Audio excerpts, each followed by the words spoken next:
Hello everybody, welcome to Snyder's Inc. 2.0. We got another top 15 / chills reaction video for you here.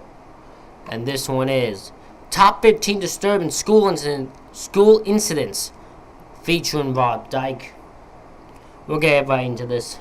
Hit the like button, hit subscribe button, comment what you think down below. Let's get right into this. Here we go. Big thanks to Rob Dyke for joining me in narrating this video. Number 15. Jeremy spoke in class today. American rock band Pearl Jam has a major fan favorite in the song Jeremy. Not many people know its dark meaning and the fact it is based on not one. I love Rob Dyke's voice. His voice perfectly works for disturbing videos like this. He perfectly tells it so well and his voice works for it. It sets the tone in motion, just his voice alone. But two tragic true stories. Jeremy Dele, a 15-year-old attending Richardson High School, was described as a quiet and melancholic teen. Unknown to his classmates and the staff, Dele had been suffering from major depression, which caused him to slip in his grades and face detention countless times. One day, Dele... Depression is bad, man. If you don't know and you don't tell no one and you don't think, it will rot you to the core, bro. I deal with depression a lot, and it's a tough battle to get through, bro. It's tough. It's not easy to get through, man. It's not at all. Dele showed up to class late and was told by the teacher to get a late slip. When Dele returned, he had a revolver in his hand, which he promptly placed in his mouth and fired. Nobody had time to react, and it is likely Dele was killed instantly. A fellow classmate... So he arrived to class, and he was late, so the teacher told him to go get a late slip. Instead, he went and grabbed the revolver he brought, put it in his mouth, and pulled the trigger. Oh my god. That disturbs me to its core, bro. That disturbs me to its core. Man, I don't like that at all. That sucks, bro. That sucks.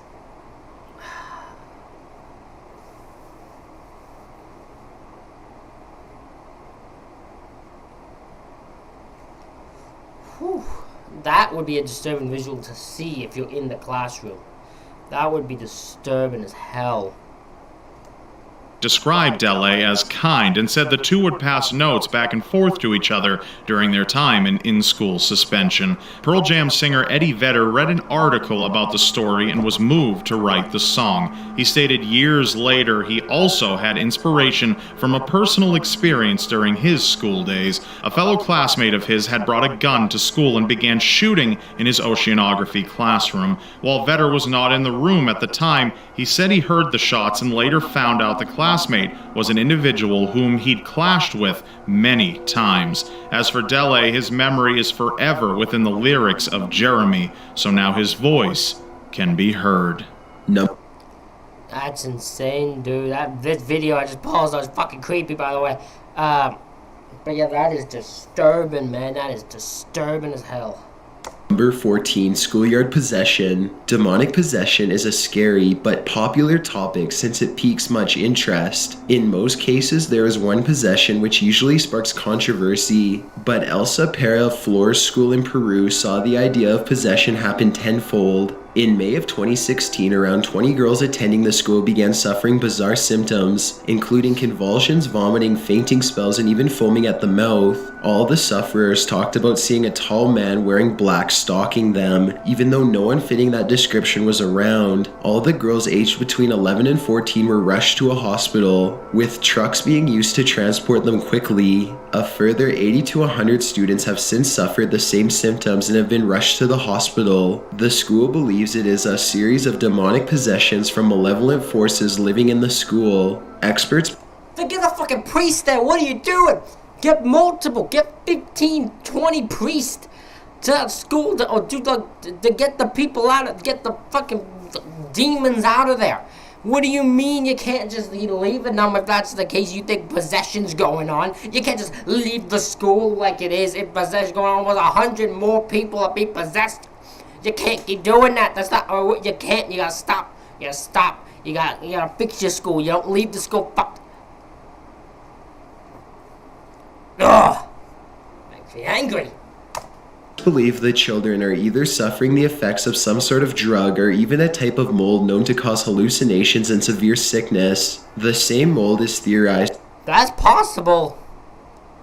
That's possible. Again, no matter what, if that's the case, if it's a mold, you still gotta get checked out because you gotta realize what the thing is in the school that's causing it. If it's a drug, I wanna know what drug it is. Jesus, that's a strong ass drug. As to be the cause of the claims of witchcraft in New England in the early settled days of America. The story continues to expand, and until this source is figured out, it appears Floor's school will continue to be plagued by the contagious demonic possession. Someone try to find an update on this. See if you can find an update on that last school thing. See if they've ever an update on it. I doubt it, but let me know. Number 13, The Mystery of Kendrick Johnson. A case which has caused much controversy is made even more tragic since it happened at school during class hours. Kendrick Johnson was a basketball player at Lowndes High School in I know this. We reacted to a video on my other channel, on the first reaction channel, that was about this. I know what it's about. I hate it. Oh, this. I don't care what I said. There's racial something involved here. Sorry, there is. Valdosta, Georgia, and was considered by peers to be very talented in the sport. On January 11th, 2013, staff and students were shocked when Johnson's body was found in a rolled-up gym mat. An initial autopsy revealed Johnson had suffocated, leading investigators to believe he had climbed in to retrieve something and got stuck, unable to breathe. However, the family refused this explanation and ordered another autopsy to be conducted. This time, signs of blunt force trauma to the head were discovered, and the case became a homicide investigation. However, the case has since stood still, and no suspects have been named. Johnson's family have accused the school board and police of orchestrating a cover-up, which both institutes deny. As of 2016, there is an ongoing wrongful death suit of $100 million, which is still awaiting judgment. There was something involved here. There was something they don't want you to know about this. I have a feeling it's racially related. I believe it to my core. I'm sorry, I believe it to my core. Because there's no way this could be this badly investigated. This can't be this hard. It can't be this hard. The dude's in a public school. You can't tell me no one can figure this out. Come on. Happened to Johnson in that gym is left to speculation, with some stating it was a freak accident and others saying it was a racially motivated homicide. That's what I think it is. Number 12, the Noose Incident. Racism is not isolated to one region of the world and unfortunately encompasses a vast geological landscape. In the South Shore of Nova Scotia, Canada, a rather disturbing case angered people across the country. In May 2016, a series of racial-motivated incidents began to occur, mostly the raising of Confederate flags by students. The most horrific and disgusting was when an African-American teacher arrived at school to find a noose hanging over his desk. Oh, hell no! Oh, no, hold on a minute. Hold on. Oh, no, that's just... Oh, no. Oh, no, I am not even...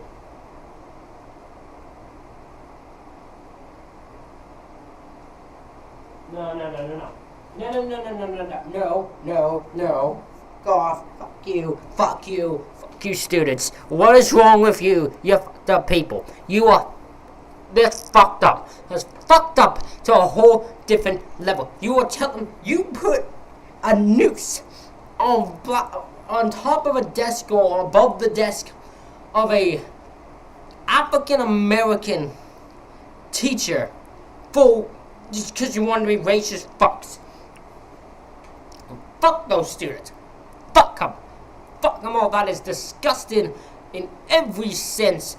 I don't care who you are. If you find that If you agree with that, if you think that was funny or a good idea, fuck off. Get lost. Oh, I'm pissed off now. CBC News managed to dig into the case and found the racially charged incidents had been occurring since early 2015, but the school board has remained quiet and they are trying to deal with the situation. So far, the motive... Don't be quiet, let them know what's happening. Don't be quiet about your fucks. Motivation behind the incidents is unknown, apart from purely discriminatory behavior. After an investigation by the school board, the student involved in the Noose Incident was identified and disciplined, although they have refused to comment on what was done as punishment. Hopefully, I bet you it's fucking nothing. I bet they did fuck all. Because the school boards and all of them are fucked. So I bet you nothing happened. If they won't tell you, bet you nothing happened. this will be the end of the South Shore racist incidents, and maybe the world can eventually put racism behind them. Number 11, Playground of Blood. For many children, recess was something they all looked forward to. The well-needed break during the school day was in order to get their energy going and keep them from becoming drained during their studies. However, a school in Sydney, Australia got a massive shock when the recess bell rang. Children rushed out into the field only to find the cubby house was covered in what appeared to be blood. Police arrived on the scene and it was revealed more than 30 centimeters of blood covered the entire cubby house. At first believing it to be a sick prank using red food coloring or animals' blood, forensics testing proved the blood indeed belonged to a human being. More tragic is the blood appeared to be that of a male child. Police immediately opened a homicide investigation and are still searching for answers. I would love to know the follow-up on this one. What? That's insane. That is fucking insane. So someone murdered a child during the school hours? Because most time I've seen school kids who arrive early, like, play on the playground and that. So unless that is not allowed here, at that school, the person must have done it during school hours, which is even more, because how did no one notice that? What? My brain's baffled. Baffled, I tell you. However, there has so far been no DNA matches to any unsolved cases, leading many to believe there could be a small child out there, still undiscovered. As of 2016, the case remains open but has gone cold due to the lack of significant evidence to provide a lead, leaving police and the community both scratching their heads and mourning the possible loss of an infant, the identity of whom we may never know. Number 10, the untimely death of Dominic Gallegos. Children in elementary love to be physically active and long for recess and gym. Sadly, it can lead to unforeseen consequences. Dominic Gallegos was outside during gym class playing soccer when he collided with another kid. While everyone expected him to brush it off and get back up, other children reported he was not getting up and was unconscious. Gallegos was rushed to a hospital where he was unfortunately pronounced dead. Police came to the hospital, but it was determined there were no signs of foul play and his death was caused by a freak accident. The school staff and students were devastated. It was later determined when Gallegos had fallen, another student had stomped on his chest twice, at which point he fell unconscious. The boy who did so was known to have bullied Gallegos countless times in the past, and Gallegos' family sought some sort of justice for their son. However, an autopsy revealed Gallegos had an undiagnosed enlarged heart, and no further trauma was found to his body. It was officially determined to be a freak accident from an undiagnosed medical condition, and no one was held accountable for Gallegos' untimely passing. Number 9, the Lakewood Incident.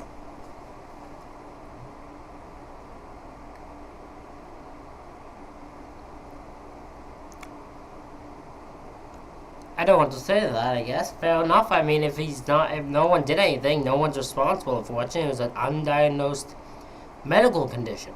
So, if that's the case, then you can't do anything about it.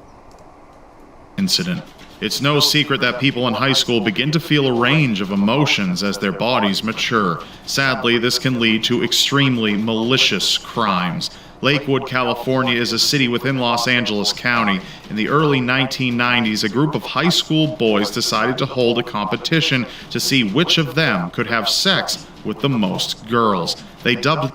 That's fucked up, and all of them, I hope, got some sort of fucked up sex disease from it. Just saying. Themselves the Spur Posse after their favorite basketball team, the San Antonio Spurs. Soon their antics became out of hand, and there was wide accusation of some of the teens raping girls in order to gain a lead in the competition. By 1993, LA County sheriffs caught wind of the incidents and began an investigation. Several of the Spur Posse were arrested on March 18th, and they became known across the nation. All but one of the boys were released after detectives found their sexual encounters had been consensual, but one teen was kept under statutory rape charges after it was found he had sex with girls as young as 10 years old. A victim testified.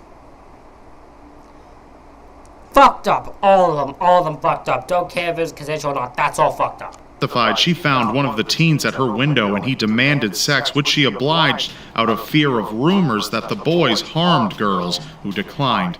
After the case was closed, the boys continued to be infamous and made appearances on tabloid talk shows across the country. The case remains controversial, and activists today use it as an example of why sexual offenders should receive harsher sentences for their crimes. Number 8, Pocatello High School's eerie residence. Pocatello is a quiet city I think this is a haunted school, if I'm correct.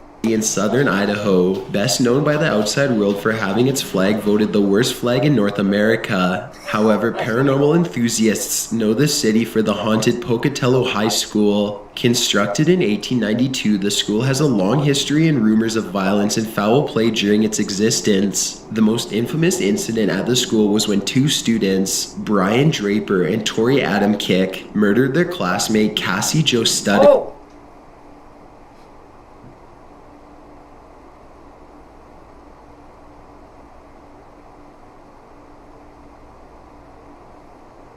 I forgot about this. I am so sorry. I forgot so much about this. I apologize, Cassie. You did. That's. Oh my god.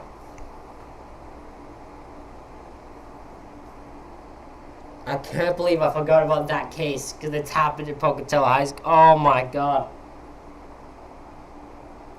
I'm so sorry. So sorry, Cassie. You don't deserve to be forgotten like that. The high school itself is said to be home to several ghosts, with students witnessing strange apparitions and security footage capturing several entities after the doors are locked. It is not officially known who these spirits are, but there are stories of students committing suicide during school hours in the mid-20th century. The school even burned. I'm not saying it is, but it could be Cassie. Goes to the one place where she met the two men who ended up killing her. I'm not saying it is, but it's possible.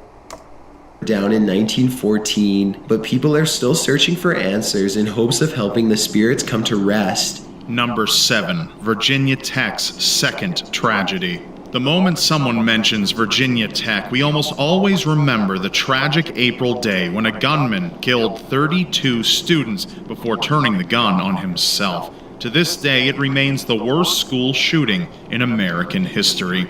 Sadly, this wasn't the end of Virginia Tech's string of tragedies. Chinese student Xin Yang arrived to begin her studies and reached out to fellow Chinese as she was alone in the country. She attended events and social gatherings with various other international students and quickly found people she considered friends. In January 2009, she befriended 25-year-old Haiyang Zhu, but this would prove to be fatal. In a shocking and horrific act, Zhu beheaded Yang with a kitchen knife in a campus coffee shop before a crowd of stunned onlookers. His motives remain unknown, as witnesses say they appeared to be smiling, and no argument had taken place between them prior to the event. People who know Zhu described him as charming and kind, which leaves even more questions unanswered. Zhu was taken into custody within minutes of the murder, and he was charged with first-degree murder. As if Of course it's first degree murder. He fucking beheaded a bitch for no reason. Beheaded a bitch. Beheaded a girl, I'm sorry. My natural instincts of just saying bitch to describe everyone. It's just coming out. I apologize sincerely. I sincerely apologize for that. He beheaded the girl for no reason other than his own accord. And other than his own really fucked up reason. Oh my god, I know I'm the worst human being alive. Don't even. Just put hate for that in the comments if you want. I'm not gonna deserve it. Things couldn't possibly get worse. Just under 3 years later, gunshots once again rang out on the campus, and police found 2 dead in a parking lot. An officer had made a routine stop when he was shot several times and killed. An investigation later revealed the second body belonged to the shooter, and he had shot himself. Virginia Tech has remained strong through these strings of bad luck, and the campus appears to have been pulled closer together as a community. I wouldn't want to be in that damn university. No, man, I couldn't trust it. Too much shit happens. I need to get out of there. I couldn't be in it. Number 6, The Watcher in the Ceiling. A former What? There's a what? What? Oh, hell no.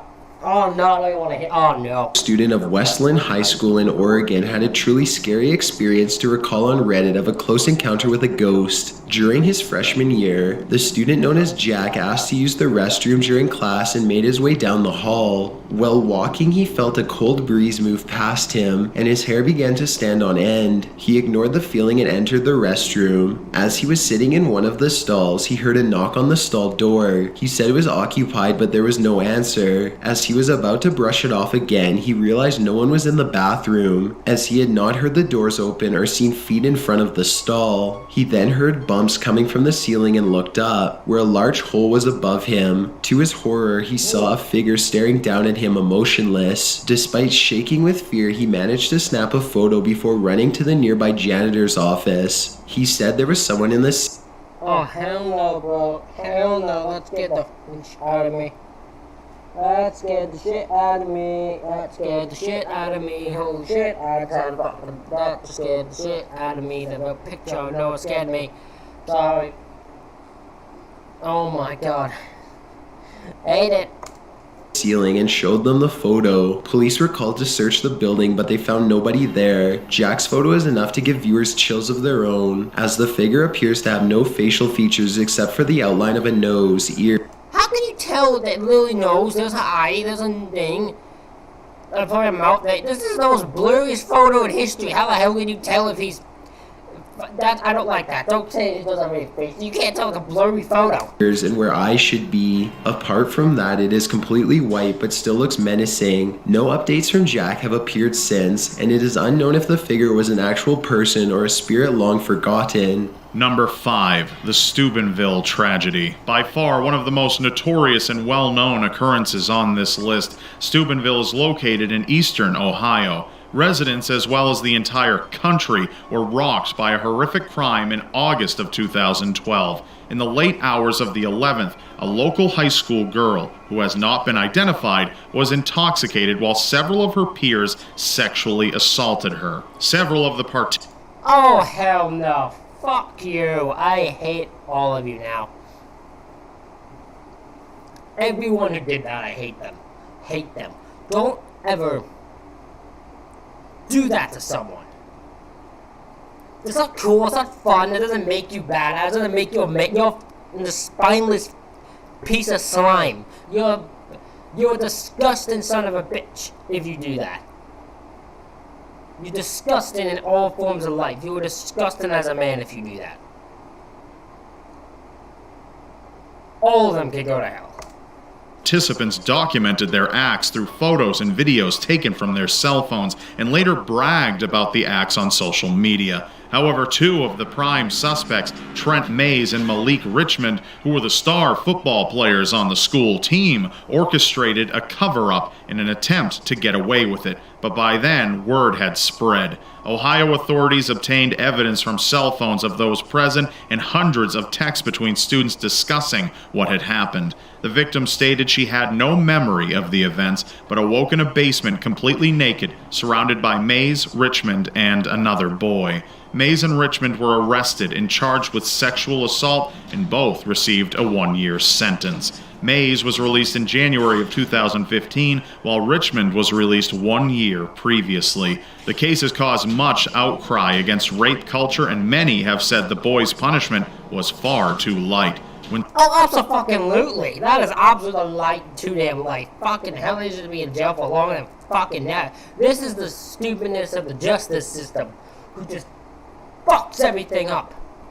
Sentence, the boys cried, saying nobody would want them anymore, but the public didn't seem to have much sympathy. Absolutely not. Number 4, Canada's residential schools. When it comes to the dark shadows on a nation's history, there are usually enough to fill volumes of books. In Canada, the residential schools have Oh god, there could be one now that involves this fucking Canada and schools. Jesus Christ. You know. painted a bloody history on Canada's relations with its First Nations communities. Known officially as the Canadian Indian Residential Schools, these institutions were administered by various Christian churches throughout Canada. Their objectives was to remove members of the First Nations, Inuit, and Métis and assimilate them into Canadian society. Throughout Canadian history, roughly 30% of Native children were forced to attend residential schools and were subjected to appalling treatment. Students were forced to speak English, participate in Christian prayers, and various menial tasks such as cleaning the halls. If they refused or made mistakes, they would be punished by whipping and punishments on residential schools. Oh my god, that's gonna be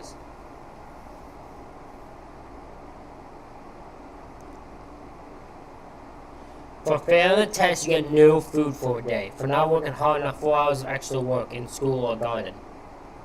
Okay, I don't like that. I don't like any of these, actually. What am I doing? For disobedience or rude or disorderly conduct, no food or water for a day, a beating with a stick on the back, extra garden work. For speaking native language, first offense, no supper. Second offense, no supper. And beaten, third offense, considered disobedient and punished as such. sometimes isolation for long periods of time. The students lived on campus. Yeah, apparently so. Since this is what they're talking about, apparently they found a bunch of in the indigenous thing. I guess they found I don't know the exact number I'm talking about, but they found a lot of bodies in the school and like buried in the school or buried in the ground or something like that. Then they found, and now it's a main thing. It's become a big deal. It's fucking insane.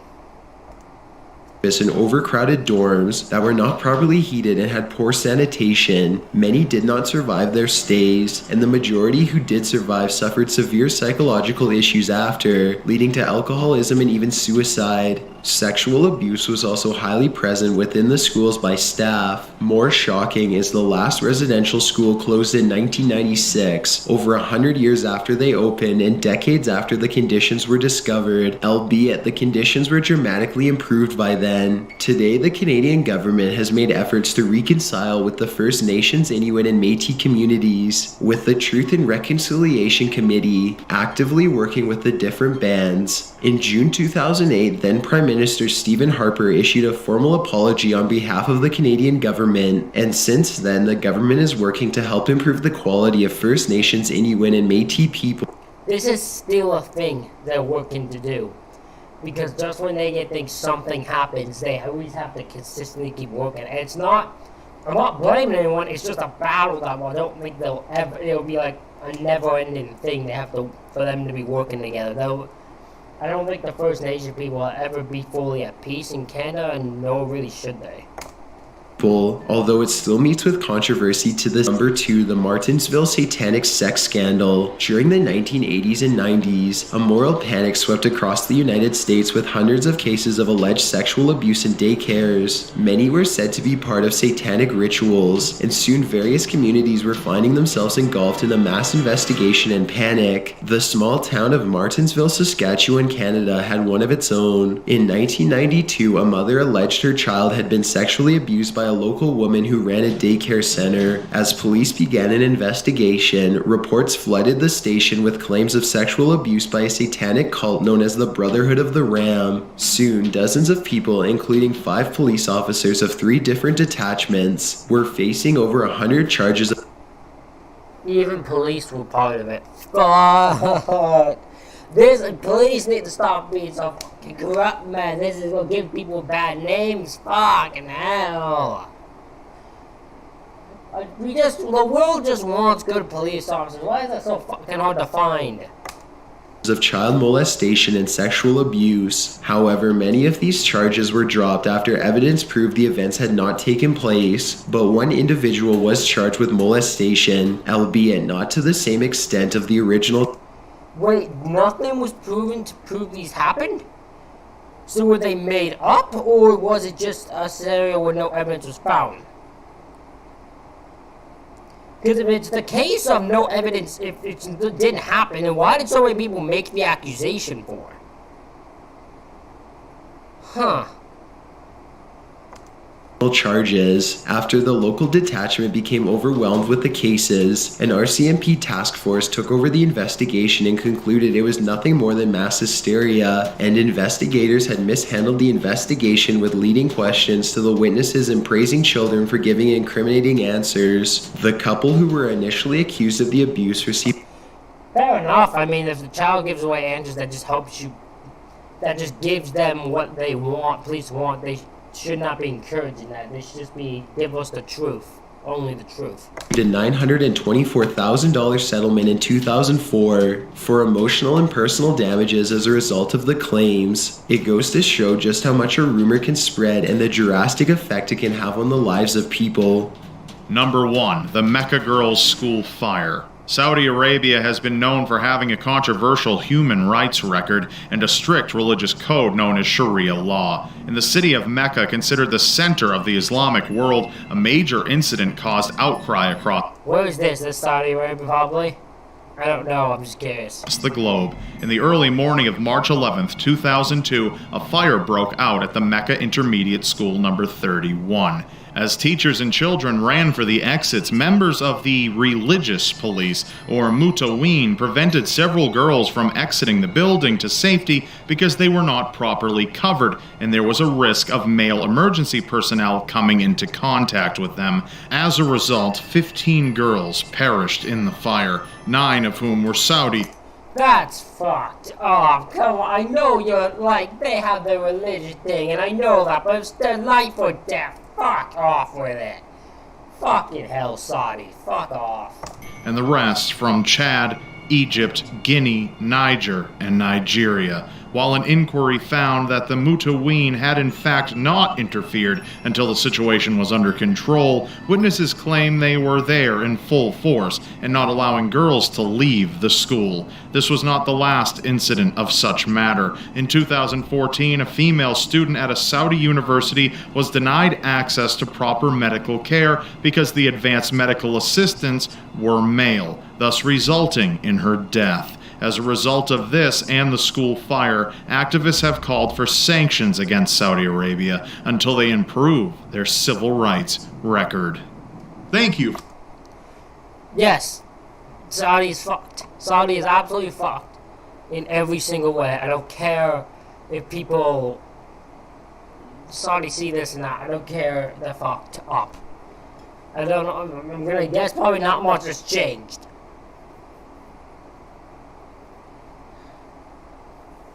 Ah! I'm just gonna try to calm down. Ladies and gentlemen, that is it for this reaction video. Subscribe to Rob Dyke's channel, subscribe to Top 15, subscribe to Chills, subscribe to me, hit the like button, subscribe button, comment what you think down below these stories. Thank you all for watching. Follow me on Twitter at Sniper Josh. Thank you all for watching. I will see you for the next one.